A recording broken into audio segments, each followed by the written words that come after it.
नमस्कार, मैं हूं कुमार राकेश और न्यूज लाइन में आपका स्वागत है। आज हम अपने खास कार्यक्रम में चर्चा करेंगे आज संसद में पेश हुए मोदी सरकार के पहले आम बजट की। प्रधानमंत्री नरेंद्र मोदी ने अपने पहले बजट से हर वर्ग को लुभाने की कोशिश की है। किसी न किसी को कुछ देने की कोशिश भी की गई है। सेंसेक्स और विरोधियों को छोड़ दें तो बाकी क्षेत्रों से बजट के विरोध में ज़्यादा सुर सुनने को नहीं मिले हैं। लेकिन सवाल ये है, क्या इसे कहा जा सकता है अच्छे दिनों का बजट? क्या हमारे अच्छे दिन आएंगे?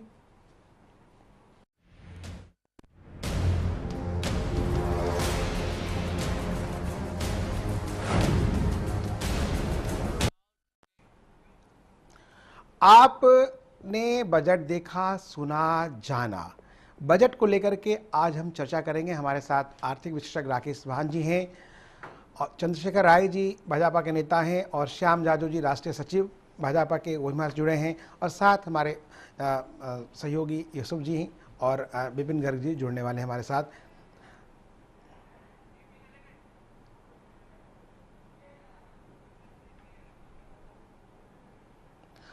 इसके पहले, चर्चा के पहले हम एक रिपोर्ट देखते हैं कि किस तरह से बजट में क्या क्या फ़ायदे हैं हमारे और क्या क्या नुकसान हैं और किस तरह से मोदी सरकार ने उनके जो इस बजट फिल्म के जो प्रोड्यूसर हैं अरुण जेटली जी ने अपने डायरेक्टर मोदी जी के अनुरूप क्या क्या पब्लिक को दिखाने की कोशिश की है। देखते हैं एक रिपोर्ट।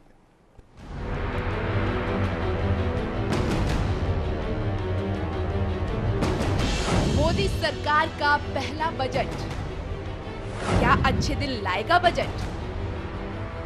जेटली कितने पास कितने फेल? वित्त मंत्री अरुण जेटली ने आज संसद में मोदी सरकार का पहला आम बजट जैसे ही पढ़ना शुरू किया वैसे ही धीरे धीरे शेयर बाजार भी गिरता गया। लेकिन जैसे जैसे जेटली की स्पीच आगे बढ़ती गई तो सूचकांक ऊपर उठना भी शुरू हो गया। हालांकि ये बात अलग है कि सुबह जितने पॉइंट से बाजार खुला था, शाम को उससे करीब 200 पॉइंट नीचे ही बंद हुआ। बहरहाल मोदी सरकार ने अपने पहले बजट में कम से कम आम आदमी को ज्यादा कड़वी गोली देने से परहेज किया। बजट में कई ऐसी बातों की भी घोषणा की गई जो पहली नजर में अच्छे संकेत तो देती ही है। 25 करोड़ निवेश वाली कंपनियों को अगले 3 साल तक 15% की छूट। आयातित खाद्य तेलों पर आयातित ड्यूटी घटाई गई।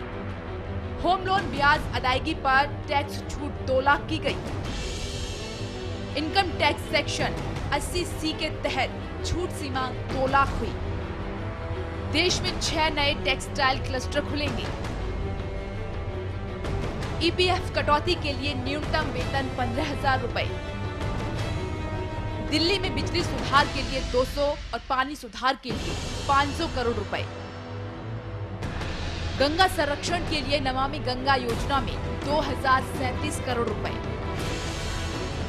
एक रैंक एक पेंशन के लिए 1000 करोड़ रुपए। 14,000 किलोमीटर की नई गैस पाइपलाइन बिछाने का लक्ष्य। किसानों के लिए कर्ज पर 3% ब्याज दरों में छूट रहेगी। महंगाई रोकने के लिए 500 करोड़ रुपए का महंगाई फंड। स्मार्ट शहरों के लिए 7,060 करोड़ रुपए। डीजल और एलपीजी महंगे हो सकते हैं, सिर्फ जरूरतमंदों को मिलेगी सब्सिडी। ये मोदी सरकार के पहले बजट में की गई घोषणाओं में चंद अहम बातें हैं। इसके अलावा भी कई बातें हैं जो सुनने और पढ़ने में बहुत ही अच्छी लगती हैं। अब यहाँ से मोदी सरकार का बड़ा चैलेंज इन घोषणाओं पर जल्द से जल्द अमल करना है। ये भी अहम है कि आम आदमी को इन घोषणाओं का फायदा कितनी जल्द मिलना शुरू होता है। तो ये भी देखने की बात होगी कि आने वाले साल में मोदी सरकार का पहला बजट सरकार के चालू घाटे को कंट्रोल करने में कितना कारगर साबित होगा। Manish Sharma, channel 1 news.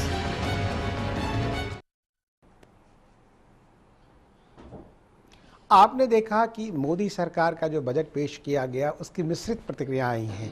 कांग्रेस ने बड़े दबे स्वर में विरोध किया। आप पार्टी के पास कुछ कहने के लिए था नहीं तो उन्होंने कहा महंगाई भ्रष्टाचार की कोई बात नहीं है।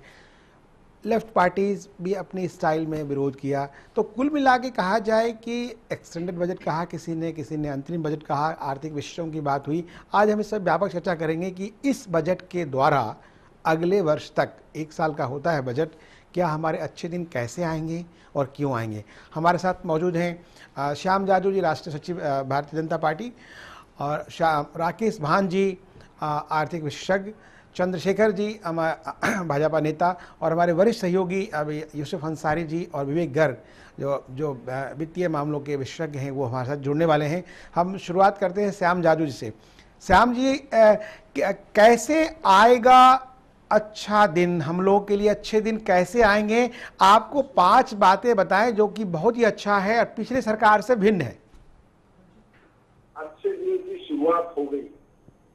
एक बजट की चर्चा शुरू करने के पहले एक बात ध्यान में रखने के लिए, ये 1.25 महीने की सरकार है, इनका ये पहला बजट है और ये 8 महीने का बजट है। इसलिए पुरानी सब विरासत लेकर ये सरकार आगे चल रही है। उस हिसाब से अगर तुलना की तो ये बजट सबसे बढ़िया और अच्छा बजट है। एक भी तबका इन्होंने समाज का छोड़ा नहीं है जिसके लिए इन्होंने प्रावधान नहीं किया।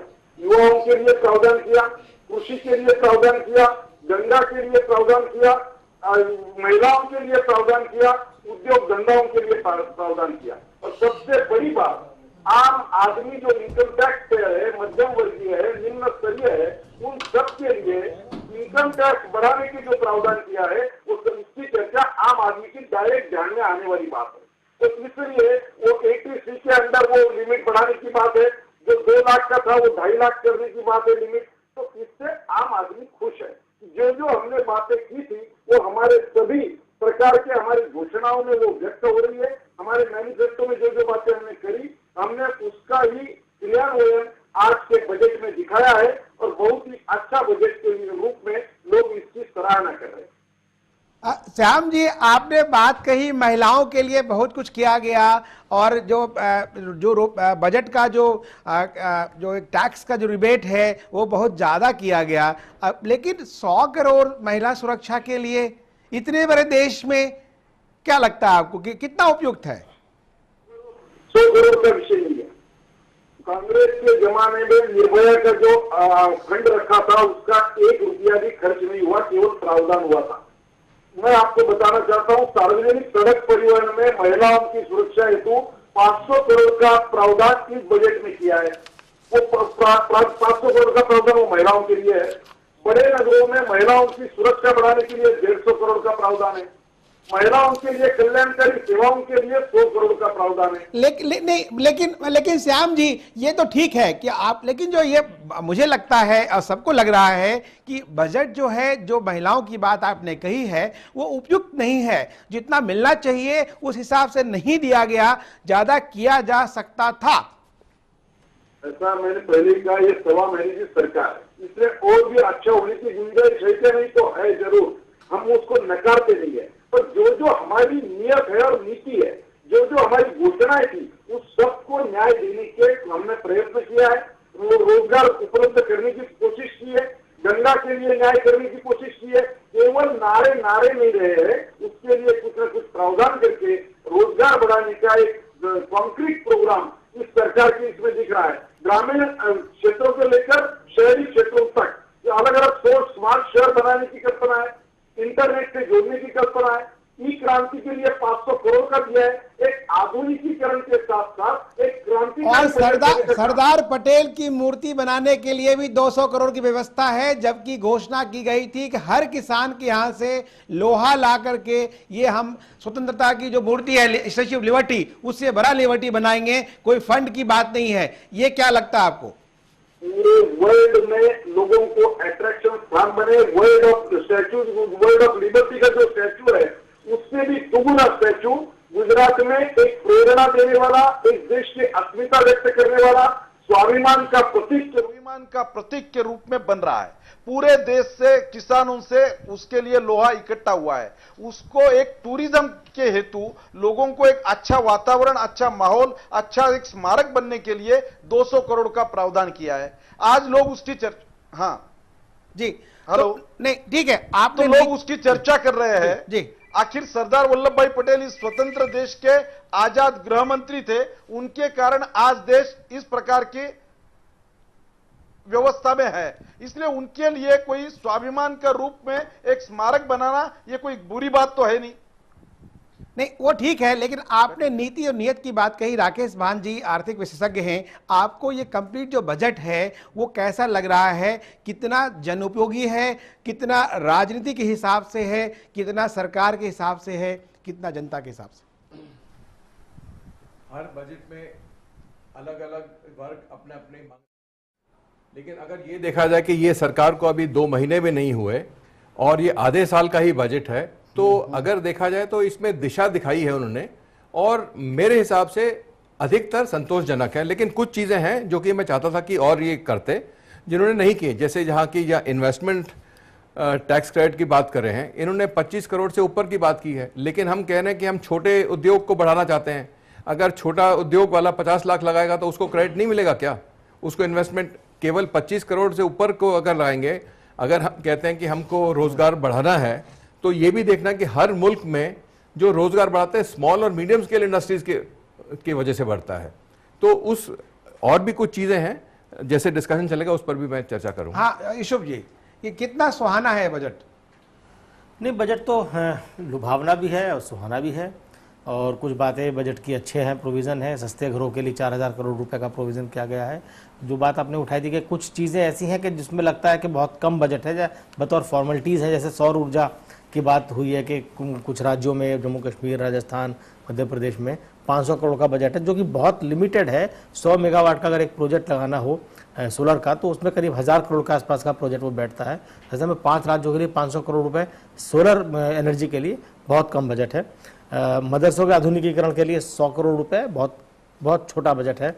उस तरह से अगर हम देखें तो बात सही है, लेकिन जैसे कि भान साहब ने कहा कि भाई सरकार बने हुए अभी 45 दिन हुए हैं, 2 महीने पूरे नहीं हुए हैं, और ऐसे में एक दिशा दिखाई गई है, अच्छे दिनों की उम्मीद बनाई गई है। ये उम्मीद की जानी चाहिए कि पहला बजट है, और पहले बजट के हिसाब से अगर देखें तो जो बात की जा रही थी कि साहब कायाकल्प हो जाएगा या ये करेंगे, ऐसा तो नहीं है।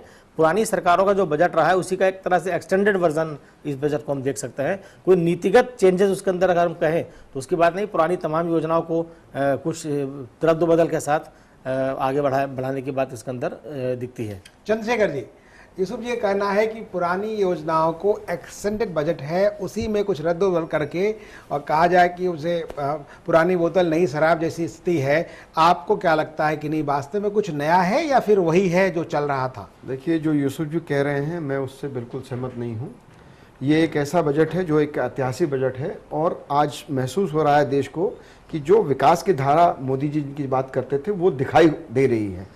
अगर आप एक एक चीज़ पे अगर चर्चा करें तो बहुत सी ऐसी चीज़ें हैं जो भारत में किसी बजट में आई नहीं है। स्पेशली इंफ्रास्ट्रक्चर की अगर हम लोग बात करते हैं, या नए शहरों को बसा करके उसमें सुविधाएं देने की बात, स्मार्ट सिटी की बात हुई है, स्मार्ट सिटी की जो बात हो रही है वो स्मार्ट सिटी, उसमें भी 7060 करोड़ रकम नहीं है। देखिए, आज जो हालात में हमको देश मिला है, जिस जर्जर व्यवस्था में हमको देश मिला है, उसको अगर हम देखें और उसमें से पैसों का प्रावधान करें तो इससे अच्छा बजट नहीं हो सकता। क्योंकि हम चीजें अब बोने जा रहे हैं, जो बो करके काटने में समय लगा, जो बोई गई है चीजें उससे काटने के लिए इससे अच्छी व्यवस्था नहीं हो सकती। चाहे आप किसी भी चीजों की बात करें, आप स्मार्ट सिटी की बात कर रहे हैं, अभी आपने देखा होगा जो अभी SC ST पर जो पैसा खर्च करने की बात हो रही है, 50,000 करोड़ से ऊपर की बात हो रही है, स्कूलों में शिक्षा की बात हो रही है, स्किल डेवलपमेंट की बात हो रही है। जहां तक मैं स्किल डेवलप, श्याम जी, महंगाई को कंट्रोल करने के लिए 500 करोड़ की फंड की व्यवस्था की गई है। क्या आपको लगता है यह फंड माकूल है महंगाई नियंत्रण के लिए इतने बड़े देश में? 500 करोड़ की योजना महंगाई को रोकने के लिए, आम आदमी को राहत देने के लिए फंड की योजना की गई है। उसके साथ साथ महंगाई के लिए जो इंपोर्ट एक्सपोर्ट के निर्णय करने पड़ते हैं, जमाखोरों पर कोई कार्रवाई करनी पड़ती है, ऐसे सब विषयों पर सरकार का ध्यान है। रोजगार का प्रश्न अगर आप देखेंगे तो ग्रामीण रोजगार को लेकर शहरी रोजगार तक सभी जगह में सरकार के अलावा भी रोजगार क्रिएट करने का पोटेंशियल इस बजट के प्रावधान में है। इसलिए मुझे ऐसा लगता है कि सभी वर्गों को, सभी तबकों को, सभी प्रदेशों को और नए नए एक विजन रख के एक आधुनिक और क्रांतिकारी बजट के रूप में इस बजट को देखना चाहिए। यह एक टोकन के रूप में आया है। कभी भी आर्थिक विकास एकदम एक रात में नहीं होता है। मतलब आपका कहना है, श्याम श्याम जी आपका कहना ये टोकन के रूप में आया है, आगे कुछ बल्क में आने वाला है, ऐसा कुछ आपका कहना है या मानना है? ये आर्थिक विकास को केवल एक एस्केलेटर होता है, एक बार आदमी उस पर चढ़ गया तो अपने आप 1 मिनट में ऊपर चढ़ जाता है, ऐसा नहीं होता है। आर्थिक विकास ये सीढ़ी दर सीढ़ी चढ़ना पड़ता है। इसलिए यह पहली सीढ़ी है, यह पहला बजट है, 1.25 महीने की सरकार है, करने वालों की मंशा साफ है, सब वर्गों को न्याय देने का भूमिका है। उस प्रकार से अगर इसको देखा जाए तो निश्चित रूप से हमारे विपक्ष भी इस बजट को अप्रिशिएट करेंगे। ने आपने कहा कि सभी वर्गों को देने की बात है और जिस तरह से उसमें कुछ वर्गों की उपेक्षा की गई है, हम इस पर चर्चा जारी रखेंगे। वक्त हो चला से छोटे से ब्रेक का। ब्रेक के बाद श्याम जी आपसे मिलते हैं वर्गों की बात और फिर सभी पैनलिस्ट से बात करेंगे कि किन वर्गों के लिए कितनी व्यवस्था की गई है बजट में।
अभी हम चर्चा कर रहे थे कि इन्होंने, श्याम जाजू जी ने कहा कि सभी वर्गों का ख्याल रखा गया है इस बजट में। श्याम जी, माइनॉरिटीज के नाम पे मात्र 100 करोड़ मदरसे के आधुनिकीकरण के लिए। श्याम जी हाँ, आपने कहा कि अल्पसंख्यकों के मदरसों का आधुनिकीकरण करने के लिए 100 करोड़ का प्रावधान इसमें किया गया है मात्र। बाकी अल्पसंख्यक बहुसंख्य समाज के साथ साथ सभी स्कीमों में सम्मिलित है, पर स्पेशल मदरसों का आधुनिकीकरण करना, उनको आधुनिक तंत्रज्ञान से जोड़ना और इस मेन स्ट्रीम में लाने के लिए 100 करोड़ का प्रावधान इसमें किया है। ने मात्र 100 करोड़ का प्रावधान और कुछ भी नहीं, और एक स्किल्ड की बात कही गई है। कहां तक न्याय है ये? निश्चित रूप से आप अगर देखोगे तो ग्रामीण एरिया में सिंचाई के लिए प्रावधान किया है 1000 करोड़ का, ग्रामीण विकास में ग्रामीण उद्योजक खड़ा करने के लिए प्रावधान किया है, किसान को अल्प दर में कर्जा मिलने की व्यवस्था इसमें की है, अनुसूचित जाति और जनजाति के लिए प्रावधान अलग से किया है, वरिष्ठ नागरिक और विकलांग व्यक्तियों के लिए किया है, महिला और बाल विकास के लिए किया है, पेयजल के लिए किया है, नए नए उद्योजक नए लेकिन जहां 10,000 करोड़ जहां जो करना चाहिए, कभी कभी लगता है, देखने से लग रहा है कि ये आम आदमी का बजट नहीं है, खास आदमी का बजट है। राकेश भान जी, क्या लगता है कि खास आदमी का बजट है? देखिए, खास आदमी का तो कोई भी बजट नहीं हो सकता, लेकिन ये है कि इन्होंने हर वर्ग के लिए कुछ दिया है। अब आप ये सही कह सकते हैं कि 100 करोड़ शायद मदरसों के लिए, लेकिन ये केवल इस साल का बजट है। अब ये देखिए कि नई IIT और नई IIM के लिए जो उन्होंने पैसा दिया है, ये तो एक शुरुआत है। अब ये कहें कि आपके 500 करोड़ में 5 IIT बन सकती है, नहीं बनेंगी।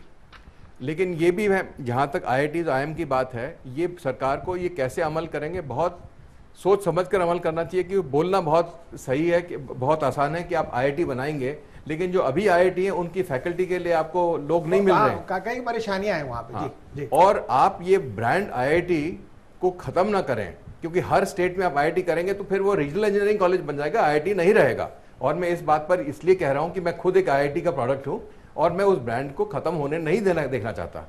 और व्यक्तिगत रूप से इतना जरूर कहूंगा कि एक चीज अच्छी की कि कश्मीरी माइग्रेंट्स या कश्मीरी रेफ्यूजीज में कहूंगा, माइग्रेंट शब्द गलत है, कश्मीरी इंटरनल डिस्प्लेस्ड पीपल या रेफ्यूजीज के लिए उन्होंने कुछ किया है, 500 करोड़ की व्यवस्था की है। ये एक शुरुआत है। हो सकता है कि 500 करोड़ पूरा ना हो, लेकिन कम से कम इस सरकार ने कुछ शुरुआत तो सही की है जी, सोचा। हाँ, चंद्रशेखर जी, बड़ी अच्छी बात की राकेश भान जी ने कि कश्मीर के जो रिफ्यूजीज हैं, विस्थापित हिंदी में बोलते हैं उनको, उनके लिए 500 करोड़ की व्यवस्था की। क्या उनको जहाँ से उजड़ गए उनको वहाँ विस्थापित करवाया जाएगा, या फिर इनमें कोई न कोई राजनीति होगी जो आज की तारीख में जम्मू कश्मीर की स्थिति है? बिल्कुल राजनीति नहीं होनी। भारतीय जनता पार्टी की सरकार प्रतिबद्ध है इस काम के लिए कि जो विस्थापित हैं वो उनको वापस वहाँ बसाया जाए, और इसके लिए उन्होंने जम्मू कश्मीर सरकार से भी बात करी है और केंद्र की तरफ से जो भी पहल लेने की जरूरत है उसमें ली जा रही है। इसमें कोई भी संदेह नहीं है कि ये काम पूरा नहीं होगा। लेकिन लगता नहीं है यूसुफ जी कि ये जम्मू कश्मीर में चुनाव है उस दृष्टिकोण से, चूंकि वो तो वोटर है, जहां भी हैं वोट डालते हैं, ये उसके तहत किया गया एक उपाय है? नहीं, खुद इसे सिर्फ वोट की राजनीति से देखना मेरे ख्याल में मुनासिब नहीं होगा।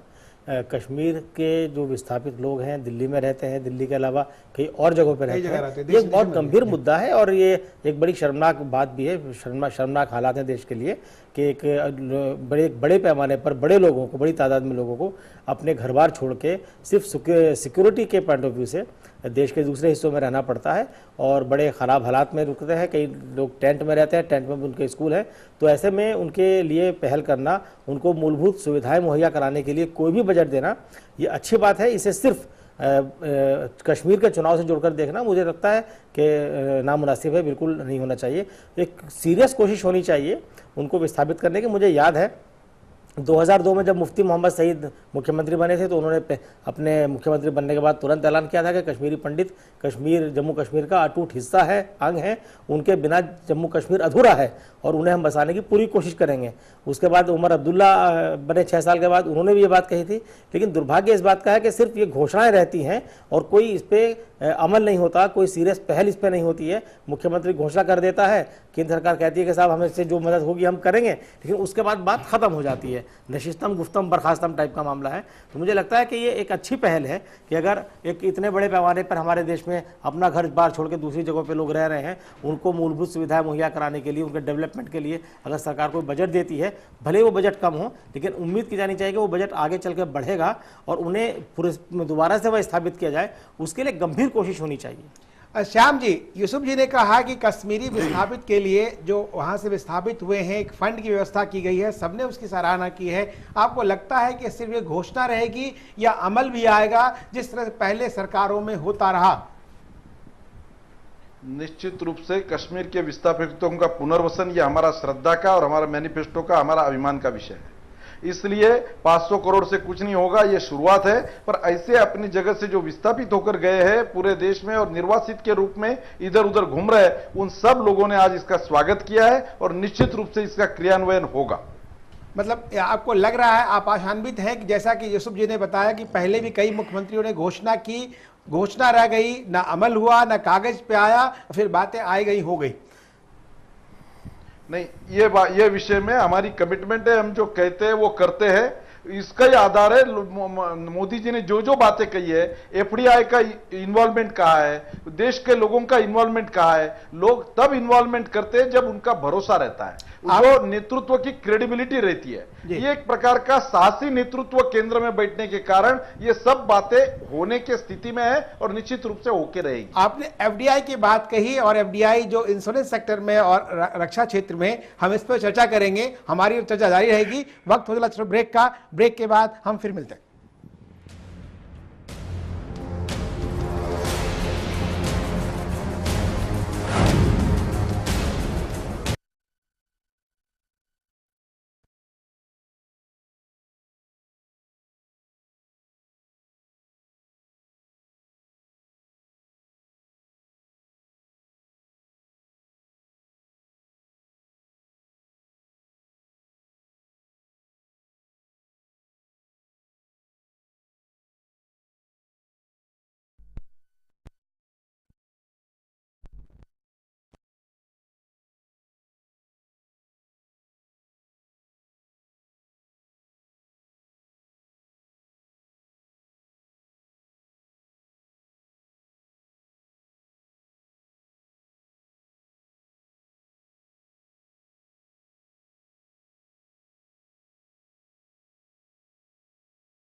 अभी हम चर्चा कर रहे थे एफडीआई को लेकर के और बजट को लेकर के। श्याम जी से बात हो रही थी कि उन्होंने एफडीआई को वेलकम किया, FDI in insurance and defence. आपको याद होगा श्याम जी कि पहले आपकी पार्टी ने एफडीआई को लेकर के विरोध किया था। निश्चित रूप से भारतीय जनता पार्टी की पहले से भूमिका रही है इस देश के खुदरा निवेश इस देश के खुदरा निवेश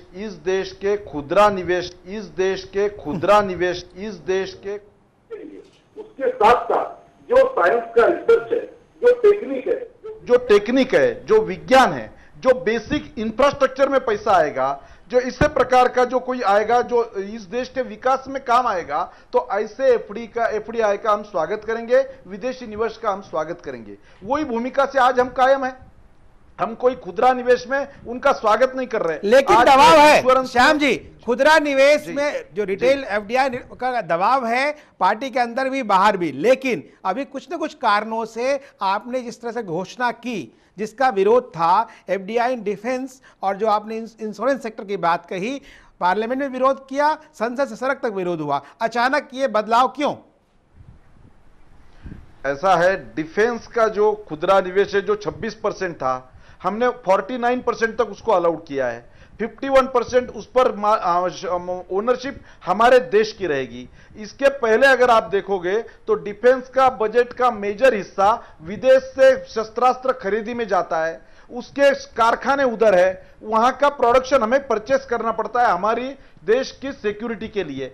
ये नया निवेश होने के कारण ये सब कारखाने हमारे देश में होंगे, हमारा विदेशी पैसा बचेगा, यहां रोजगार क्रिएट होगा, और उधर का पैसा लाकर हम हमारे देश की सुरक्षा की व्यवस्था कर रहे हैं, हमारा रोजगार बढ़ा रहे हैं। उस पर स्वामित्व हमारा 51% है। यानी ऑलरेडी जो पैसा विदेश से शस्त्रास्त्र खरीदी के लिए जा रहा था उसका यूटिलाइजेशन हम यहां पर कर रहे हैं। यह बड़ी व्यावहारिक और योग्य बात है, इससे इस देश का विकास होने वाला है। राकेश भांजी, एफडीआई की आप वकालत करते हैं, एफडीआई इन इंश्योरेंस और डिफेंस सेक्टर में? ऐसा है, डिफेंस सेक्टर में एफडीआई आने से नौकरियां बढ़ेंगी, और ये बात भी सही है कि क्योंकि स्ट्रेटेजिक सेक्टर है कि उसका कंट्रोल अगर भारतीय हाथों में रहे तो ठीक रहेगा। जहां तक इंश्योरेंस की बात है, इंश्योरेंस में तो 100% तक जा सकते हैं, इनको 49% तक रोकने की कोई जरूरत नहीं थी। इंश्योरेंस हो या कोई कुछ और सेक्टर हैं जहां की डिफेंस या स्ट्रेटेजिक इंटरेस्ट नहीं हो, वहां आपको इतने कंट्रोल करने की कोई जरूरत नहीं है। और बीजेपी से आप ये पूछ रहे हैं कि उन्होंने पोजीशन अपनी बदल दी है, तो बदल दी है तो वो सही है। कम से कम अब वो समझ गए कि पुरानी उनकी गलतियां थी, अब वो ठीक कर रहे हैं, तो हमको क्यों रोके उनको? नहीं, ये बात तो भान जी की सही है कि अगर पहले कोई और पोजीशन थी बीजेपी की एफडीआई को लेकर के और अब वो वक्त के हिसाब से बदल रही है, तो ये माना जाए, अगर वो देश हित में है बदलाव तो उसे मानना चाहिए। लेकिन जो डिफेंस वाली जो बात आपने कही कि उसमें इंश्योरेंस में तो मैं राकेश भान जी की बात से सहमत हूँ कि वहाँ तो 100% तक एफडीआई हो सकता है, उसमें कोई दिक्कत नहीं। लेकिन उसका विदेशी कंपनी आएगी, आपके यहाँ लोगों का इंश्योरेंस करेगी, पैसा अपने पास ले जाएगी, कहाँ तक? नहीं, वो पैसा नहीं ले जा सकती, क्योंकि पहले जो कानून बन चुका है उसे किसी ना किसी भारतीय कंपनी के साथ मिलकर काम करना होगा, और उसके पूरे हक उनका होगा।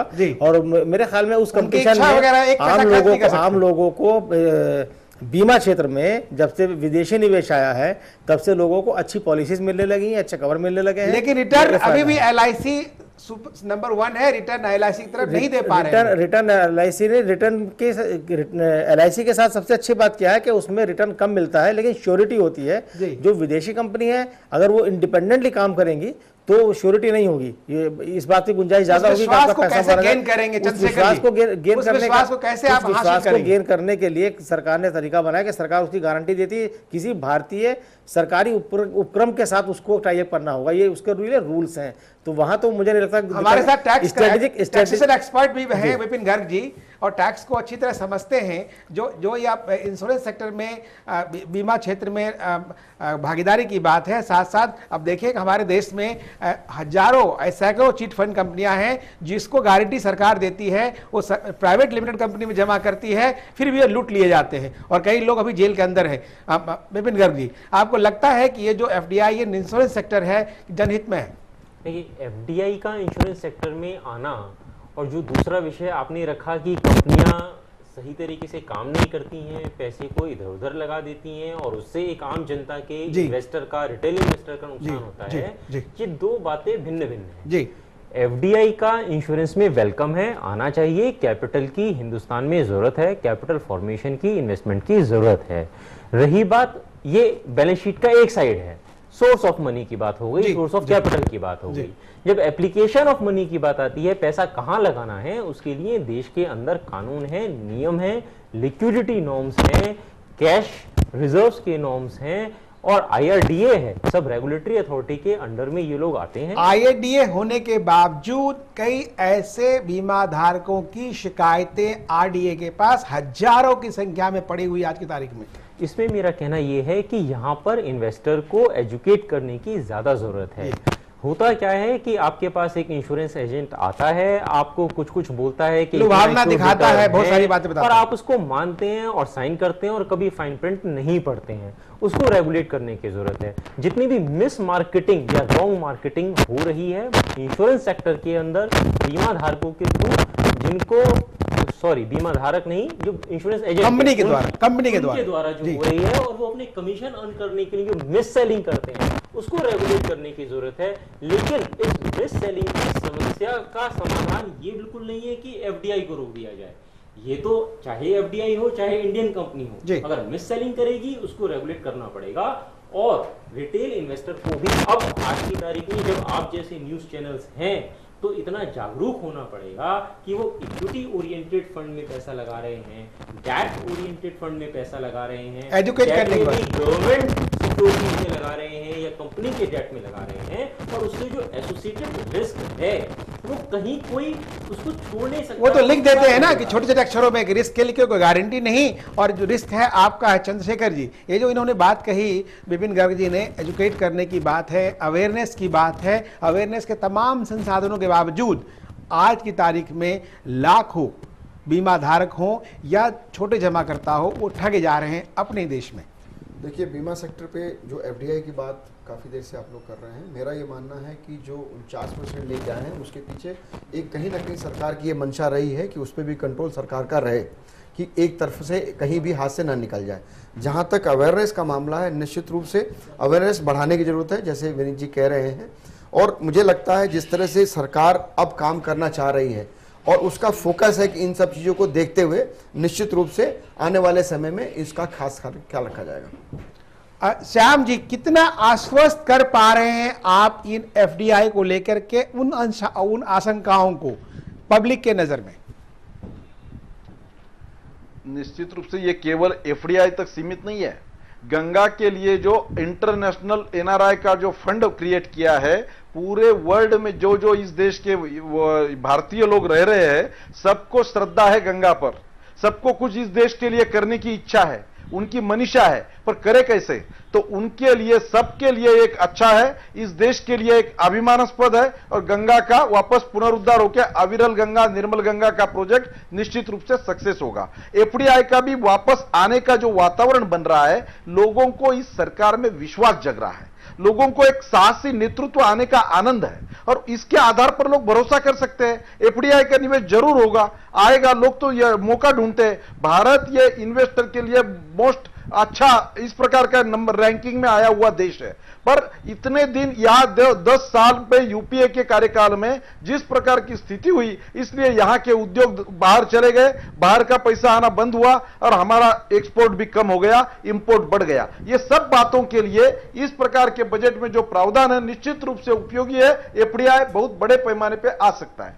अच्छा, एक दो मीडिया के लिहाज से दो घोषणाएं आपकी बड़ी रोचक है और उसका हम जिक्र करना चाहेंगे। यहाँ नॉर्थ ईस्ट के लिए अरुण प्रभा टीवी चैनल और किसान के लिए किसान टीवी, तो कहीं ये एक तरह से मीडिया को लुभाने की आप लोगों की कुछ उपक्रम तो नहीं है ऐसी कुछ? किसानों के लिए बहुत बेसिक चिंतन इस बजट में हुआ है। सिंचाई के लिए हुआ है, उनके जो जमीन की टेस्टिंग के लिए हुआ है। श्याम जी, मेरा सवाल दूसरा है। श्याम जी, मेरा सवाल दूसरा है। ये टीवी चैनल का जो उपक्रम है नॉर्थ ईस्ट को लेकर के और किसानों को लेकर के, टीवी चैनल 100 करोड़ का प्रावधान है, 100 करोड़ का, तो ये कहीं मीडिया को अपने पक्ष में नमो नमः करने की कोई ऐसी उपक्रम, ऐसी साजिश, ऐसी युक्ति तो नहीं है? मीडिया तो हमारे अच्छी बातों का निश्चित रूप से प्रचार करेगा और करता रहेगा। सवाल ये किसानों के लिए स्पेशल कोई चैनल ही नहीं है कि कृषि इस देश के प्रमुख उद्योग है, वहां से ही पैसा क्रिएट होगा, बाकी कहीं से पैसा क्रिएट नहीं हो सकता। उस कृषि को भी एजुकेट करने के लिए स्पेशल चैनल का उपयोग किया है, उसमें रिसर्च डॉक्यूमेंटेशन चलेगा और किसानों का प्रबोधन और प्रशिक्षण होगा। उसके आधार पर किसान अपनी जमीन को ज्यादा उपजाऊ बनाकर ज्यादा से ज्यादा प्रोडक्ट निकाले, उसको उसका प्रोडक्ट का योग्य रेट मिले। इस सब बातों के लिए, उसकी जागृति के लिए स्पेशल चैनल का उपयोग है। वैसे ही नॉर्थ ईस्ट का विषय है, उपेक्षित एरिया रहा है, आज तक नॉर्थ ईस्ट के लोगों को लगता नहीं कि हम इस देश से जुड़े हुए हैं, तो ये सरकार तो देशभक्ति के लिए बीजेपी को कोई चैलेंज ही नहीं कर सकता। इसलिए स्पेशल चैनल वहां के लोगों के लिए, वहां की कला को विकसित करने के लिए, वहां के आर्ट को डेवलप करने के लिए, वहां के कलाकारों को प्राधान्य देने के लिए स्पेशल चैनल का प्रावधान किया है। यूसुफ जी, इसके पहले भी सरकारी खर्चे से 2 चैनल देखे गए, डीडी न्यूज के अलावा राज्यसभा टीवी और लोकसभा टीवी, और आज की तारीख में लगता है कि वो एक तरह से सरकार पे बोझ बन गया है।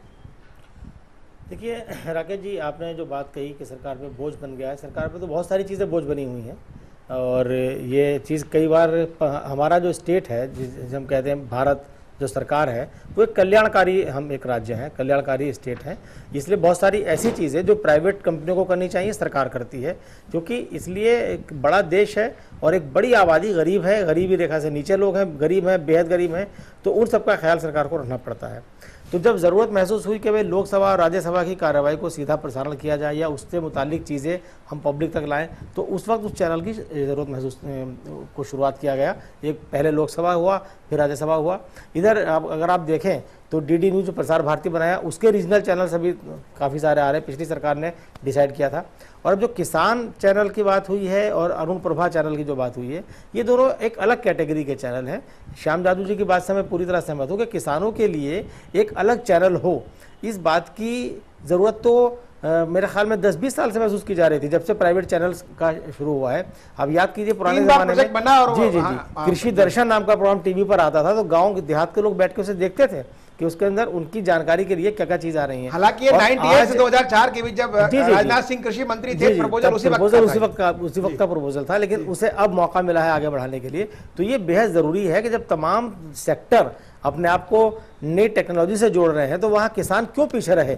और अब ऐसी चीज़ें भी आ गई हैं कि किसान घर बैठे जान सकता है कि उसकी जहाँ वो फसल पैदा कर रहा है, उस मिट्टी में क्या उसे मिलाना चाहिए, कितनी मात्रा में खाद देना चाहिए, क्या उसके अंदर प्रॉब्लम है, तो उसकी प्रॉब्लम को एड्रेस करने के लिए अगर एक चैनल हो जाता है तो एक ये बहुत अच्छा वेंचर होगा। क्योंकि हम तो बचपन से पढ़ते हैं, कोई भी निबंध शुरू करें तो पहली लाइन लिखी जाती है भारत एक कृषि प्रधान देश है।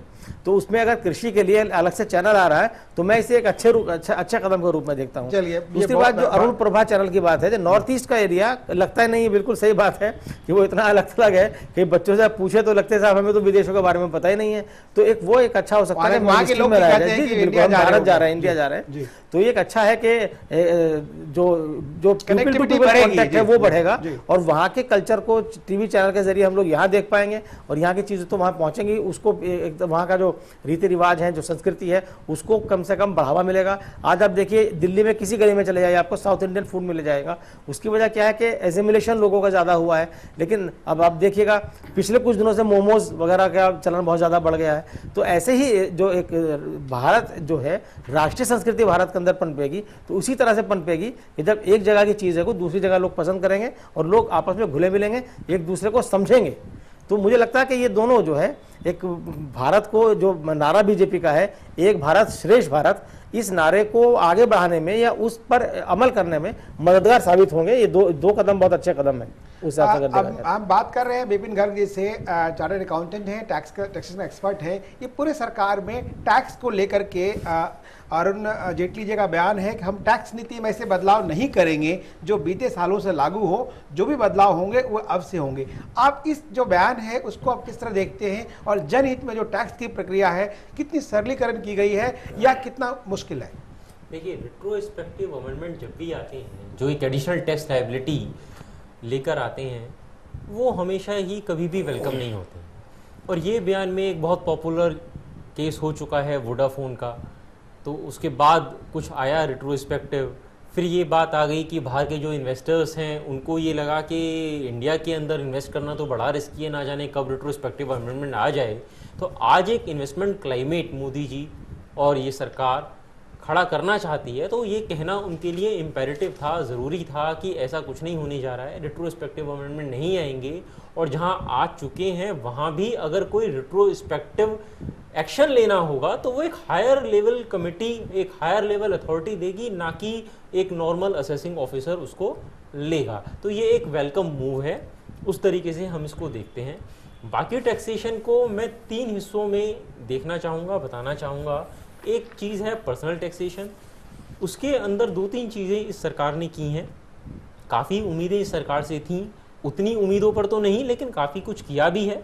जो बेसिक एग्जेम्पशन लिमिट है वो 50,000 रुपये बढ़ाई, जो हाउसिंग लोन का इंटरेस्ट का डिडक्शन था वो 1.5 लाख से 2 लाख करके वो 50,000 रुपया बढ़ाया।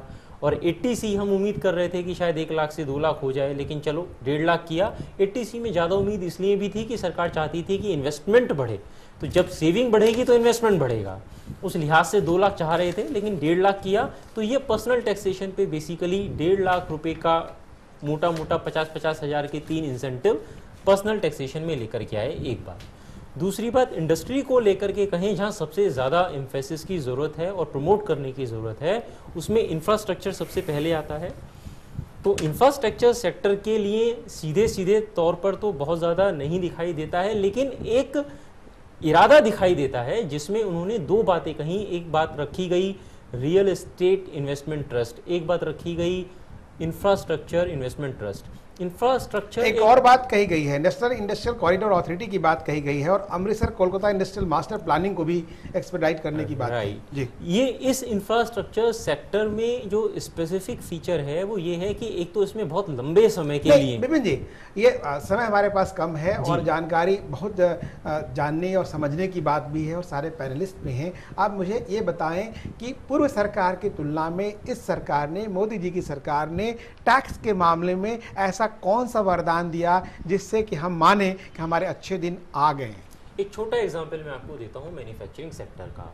लास्ट बजट में एक प्रोविज़न लेकर आई थी गवर्नमेंट, जिसमें ये कहा गया कि 100 करोड़ से ऊपर का अगर प्लांट एंड मशीनरी में कोई इंडस्ट्री इन्वेस्ट करती है तो उसको 15% का एक इन्वेस्टमेंट अलाउंस मिलेगा।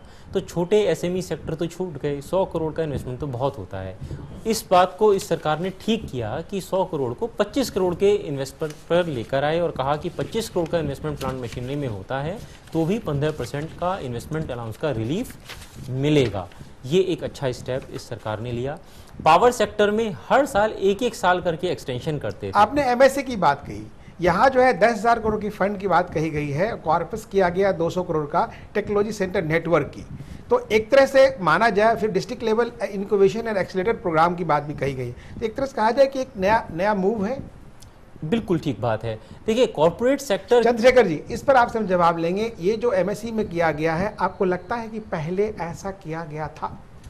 देखिए टैक्सेशन का जहाँ तक एक्सपर्ट बैठे हुए हैं उनसे मैं एमएससी मीडियम में स्मॉल स्केल इंडस्ट्री की बात कर रहा हूँ कि जिस तरह से अभी मोदी सरकार भारतीय जनता पार्टी के आने के बाद से जिस तरह से निर्णय लिया गया है, निश्चित रूप से आने वाले समय में जो रियायतें दी जा रही हैं वो होगा। इसके अलावा जो एक टैक्स के अंदर जो मुझे एक महसूस हो रहा है इसके अंदर कि टैक्स, चाहे इनकम टैक्स हो चाहे दूसरे टैक्सेस हैं, वो वसूले नहीं जा पा रहे हैं। चाहे वो सेल टैक्स का मामला हो, इनकम टैक्स का मामला हो, उसकी अगर वसूल की अगर दर देखी जाए तो बहुत कम है।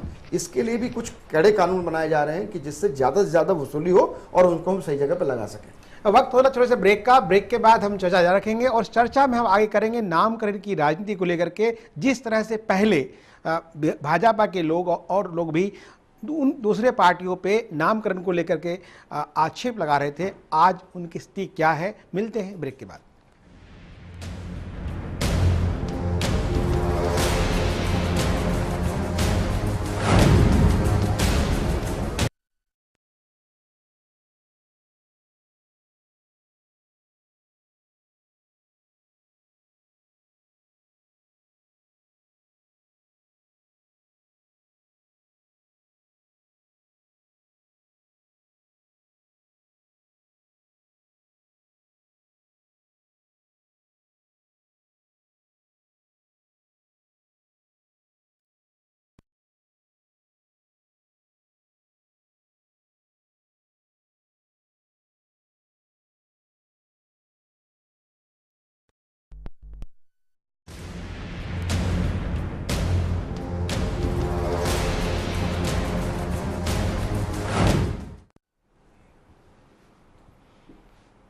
अभी हम चर्चा कर रहे थे कि जो टैक्स को लेकर के कितना बोझ पड़ा है आम जन पे, सैलरीड क्लास पे, जो जैसा चंद्रशेखर जी ने चर्चा की, जैसा विपिन जी ने बताया।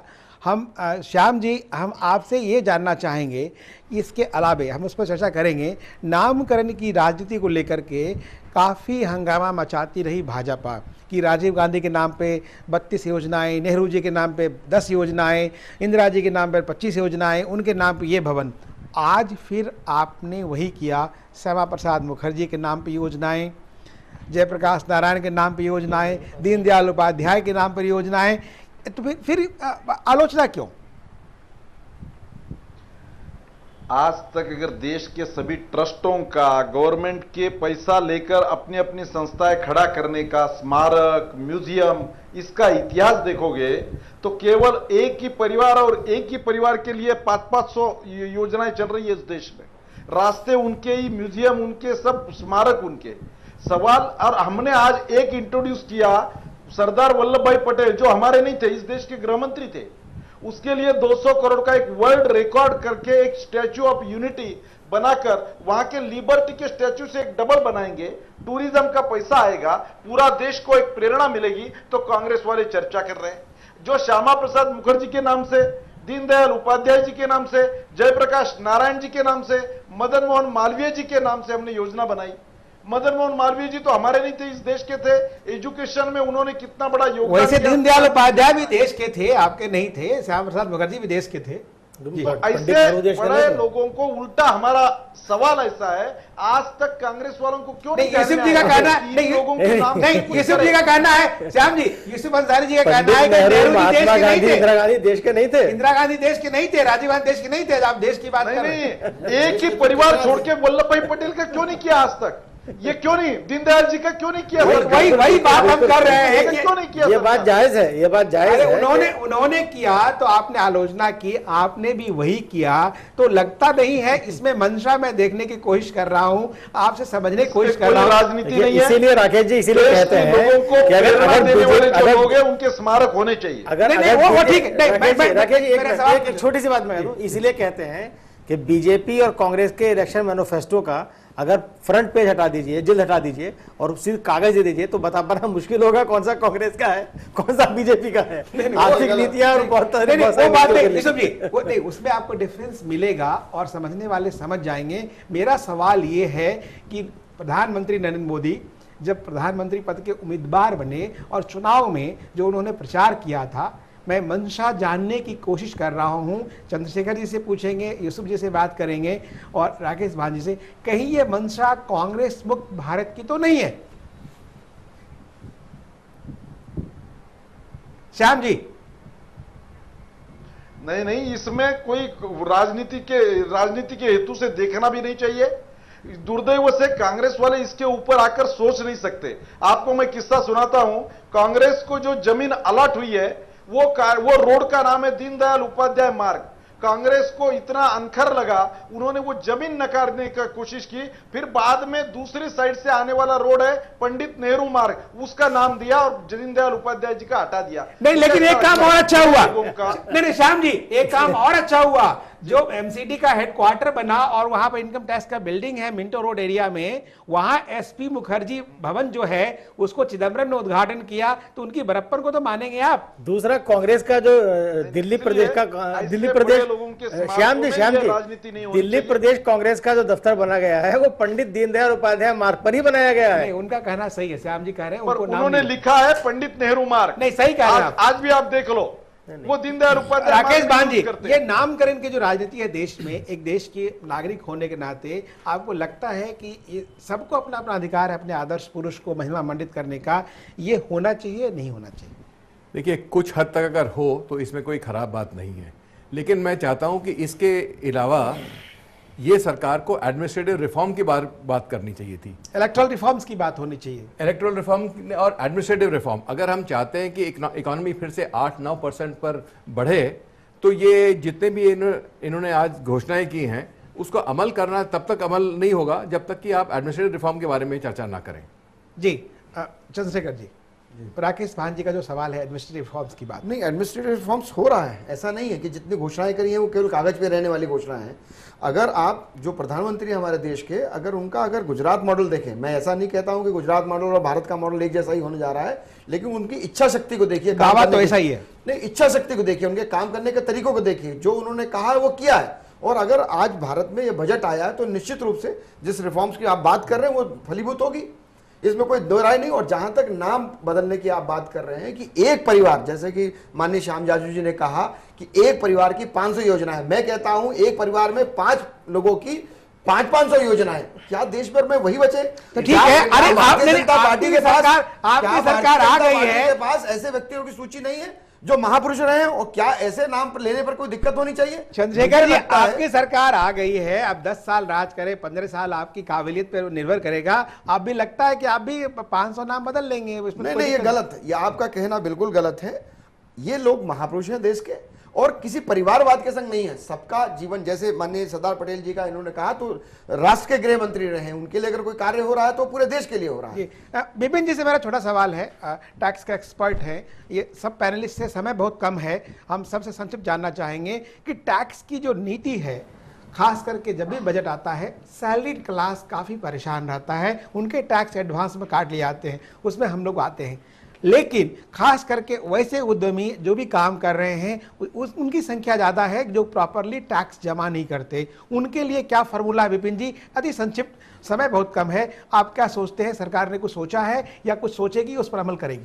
देखिए, ये एक प्रोग्रेसिव रिफॉर्म की बात है।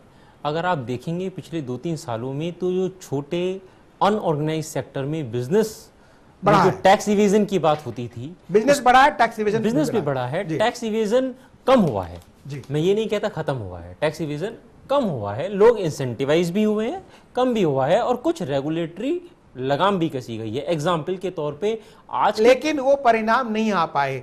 राकेश भान जी, ऐसा परिणाम इसलिए नहीं आया क्योंकि सरकार को भी, अब इन्वेस्टमेंट की बात करते हैं तो अभी जहां वर्ल्ड बैंक की रैंकिंग में हिंदुस्तान दुनिया के नीचे देशों में से है, शायद 147 हमारी रैंकिंग है ईज ऑफ डूइंग बिजनेस। कोई अगर टैक्स देना भी चाहता है, आज की तारीख में इतना मुश्किल है कि अगर आप सेल्फ डिक्लेयर करें तो आप परेशानियां ज्यादा मोल लेते हैं। तो जब तक आप ये नहीं करेंगे कि आप छोटे व्यापारी के लिए सहूलियत करें कि उसको बेफजूल का तंग नहीं करें, हर छोटा व्यापारी भी टैक्स देना चाहता है, वो ईमानदारी से जीना चाहता है, लेकिन सरकार उसको मजबूर, बेईमानों की संख्या भी कम नहीं है। चंद्रशेखर जी, बिल्कुल ठीक कह रहे हैं आप कि पिछले, अगर आप लंबे समय का अगर रिकॉर्ड देखें या आप टैक्स की आवक देखें तो 3% से ज़्यादा की नहीं है।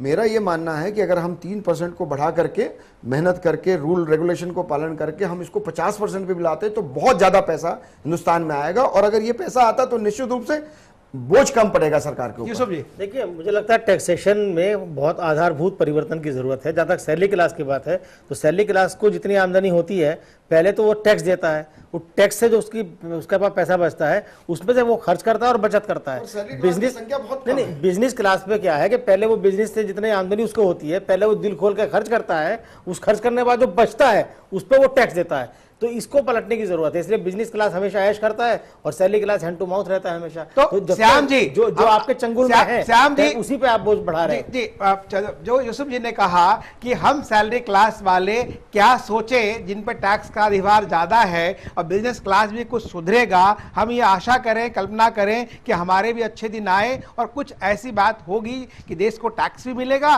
सरकार भी चलेगा और एक सुचारू रूप से गति बनेगी देश की अर्थव्यवस्था को। सैलरीड क्लास की पीड़ा मैं समझ रहा हूं, पर उसके साथ साथ ये भी बता रहा हूं कि बिजनेस क्लास को भी ऐसे छोड़ा नहीं है।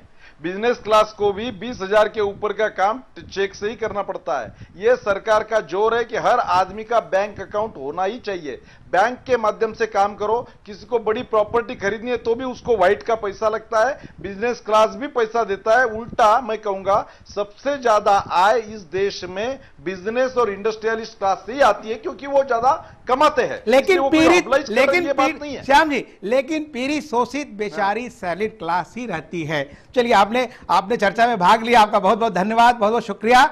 हम लोग अच्छे दिन की परिकल्पना में हैं, अच्छे दिन आए। पहली नज़र डालने पर लगता है कि मोदी सरकार का बजट अच्छा दिखाई पड़ता है, लेकिन घोषणाएं करने भर से अच्छे दिन नहीं आने वाले, ऐसा हमें लगता है कि अब मोदी जी का ये चुनौती है, चैलेंज है कि उनकी घोषणाएं आम आदमी तक कितनी जल्दी पहुंच पाती है और घोषणाओं की रकम का ईमानदारी से कितना इस्तेमाल हो पाता है या नहीं। अगर मोदी योजनाओं में भ्रष्टाचार को रोकने में कामयाब हो पाते हैं और सही समय पर जनता को उनके अनुरूप परिणाम दे पाते हैं, तभी हम कहेंगे कि ये बजट अच्छे दिन वाला बजट है, और वरना हालात पहले जैसे ही रहेंगे जैसे कि थे। और हम लगता है हमें कि अच्छे दिन आएंगे। हम इसी आशा में आज दीजिए कुमार राकेश को इजाज़त, और हम आपसे कल फिर मिलेंगे। और देखते रहिए ताज़ा खबरों के लिए चैनल 1 न्यूज़।